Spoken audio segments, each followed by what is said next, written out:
এই কালেমার আন্দোলন যারা করে তারা আল্লাহ ছাড়া পৃথিবীর কাউরে ভয় পায় না, আর তারা চায় কালেমার পতাকা পৃথিবীর মধ্যে যেন পথ পথ করে উড়ে, ঠিক কিনা?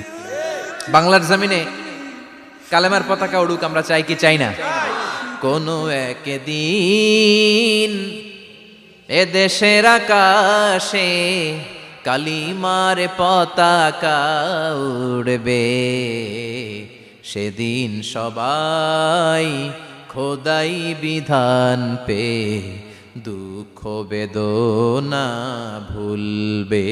কোনো একদিন এ দেশের আকাশে কালিমার পতাকা উড়বে, সেদিন সবাই খোদাই বিধান পে দুঃখ বেদনা